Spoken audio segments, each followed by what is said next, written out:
السلام عليكم ورحمة الله وبركاته. كسو دوادا عشرك سدحات قيبتا لباد كورسدا حبابك علم كورينتا قيبتا لباد waxaan kusoo qaadanay ama kaga hadlaynay nooca habka ilmo korinta loo yaqaano permissive style ama habka dabacsan waxaan kasoo hadalnaa casharkii koowaad waxa uu yahay habkan general si aan u ogaano waxaan kaga soo hadalnay casharkii labaadna dabeecadaha aad ku garan kartid waalidka isticmaala habkan hadda casharkan saddexaad waxaan kaga hadli doonaa saameynta habkan uu ku leeyahay ilmaha ogow wax walba waxaa jiro yool yani inuu leeyahay ama goolkeena oo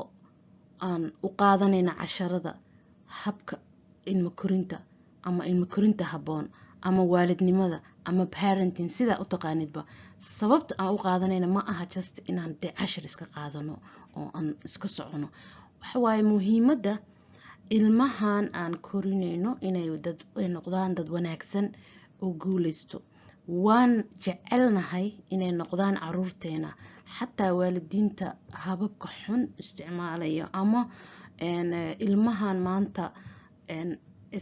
qaas ahaan qurbaha ilmaheeni banaanka ayay kusoo dhaceen run ahaantii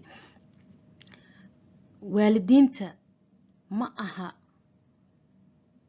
waan ka damqadaa mar walba marka la eedeeyo la yidhaahdo waalidka ka mas-uula way dhici kartaa qaar inay mas-uul ka yihiin laakiin waxaa jiro it takes a village to raise a child la dhahay waxay qaadataa xaafadan ilma la koriyo sidii aniga xaafada anaga loo soo koriyo xaafadii dhan ay mas-uulka ahaan jirtay ma aha qurbihii arrinta way isbedeshay marka waxaa dhacday marka in waxyaabo badan factories badan ay sababeen in ilmihii ay ma arkin oo banaanka ku dhacaan waxaa ka mid ah aqoon darada sax waan jecelnahay ilmihiin inay wax lu noqdaanba laakiin ogow waan jeclahay iyo waan rajaynayaa wax shaqaynayo ma aha ilaa aad wixii aad ka baratid jacayl keliya waxa laguma sameeyo marka waxaan kasoo hadlay oo kale ama aan idinla wadaagay sababtoo ah waxa aniga maskaxdeyda ka keenay ma aha habka ilmahan aan ula dhaqano ama waalidka habka uu ilmaha ula dhaqmo waxay saameyn weyn ku leedahay habka uu ilmahaas hadhowti ula dhaqmi doono marka uu ma arkino weynaado iyo habka uu wax u baranayo anagana muhiimka waxay tahay ilmihiin inay si fiican wax u bartaan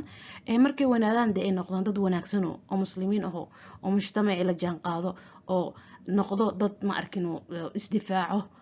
dabeecad wanaagsan leh dadka kale ay ku daydaan sax marka hadda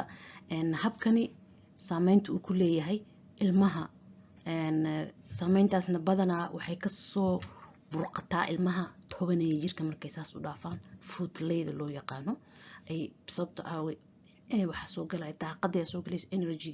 wuxuu sameyn karo kaliya kuma fikiraaye lugihii ilan uu leeyahay ku dhaqaaqaya moogta marka isticmaalka maandooriyaha oo qaas ahaan dhalinyarada ay bilaabaan sababta maxaa keentay marka waalidka xasuusta waxaan idiin soo dhahay erey lagu yaqaano habkan waxa waaye haye okay kan baan rabaa inaan sameeyo haye kaasaan rabaa inaan sameeyo haye badanaa waxaan idhahnaa anaga cunugan mayaca laga badiyey cunugan lama edbedin mayaca laga badiyey sababta u dhahayn waxay tahay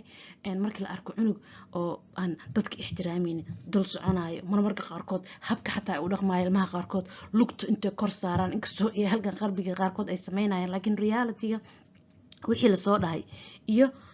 celis aan laga celinin waxa uu sameynaya ayaa u sababtay sababtoo ah markaan maanta oo dhan cunuga haye aad tiraahid waxaan sameynaa haye xaggan ka boodaya haye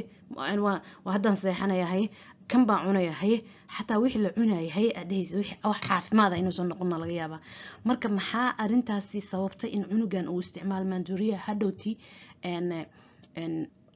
ruleski ma baraninba maba yaqaanaba waxaan ilan lagama celinin lama barin waxaan waa sax iyo waa qalad lama barin okay waxbarashada oo hoos u dhacdo sababtoo ah hay'adiya laga badiyay cunugan dib waa emotion ilmahayni way korayaan mogtahay waxbarashadiisa hoos ay u dhacaysaa kuma fa wanaagsanaan academic ahaan low macallimiinta oo uusan ixtiraamin cunugan iyo madaxda markuu weynaado sababta uu ixtiraamin maxay tahay wax kastaba hayaa la soo yiri hadda marka macallinkii rules buu galaaska ku leeyahay oo wuxuu leeyahay this time waxaana la sameeyaa this time waxaana la sameeyaa istaaga saf gala xagga aada haddaad musqusha u baahatid gacanta kor u taag dee waxaas oo dhan inta kama jiro musqusha rabtaa gal ku gargaraac qof ku jiro marka ma jirtoba limit oo cunuga la baray hay'adiya laga badiyay markuu weynaadana maadaama hay'ada laga badiyay muxuu sameeyay intuu kor isku taagtaago madaxdii waxa ku tagaa inkastoo macnaheeygi ma aha hadalkayga macnihiisa ma aha inaa leeyahay madaxda hala wada aqbalo oo waxaa jira madax ma arkino loo baahan yahay in lala hadlo waxay sameynayaan aysan ahayn cadaalad laakiin waxaan ula jeedaa ruleska raacitaankiisa xitaa markuu wanaagsan yahay xitaa dee waxa ku dhimaynin dee waa inaad shaqada waqtigan soo gashaa aragaya hadda waxa ugu weyn on time inaad shaqada soo gashid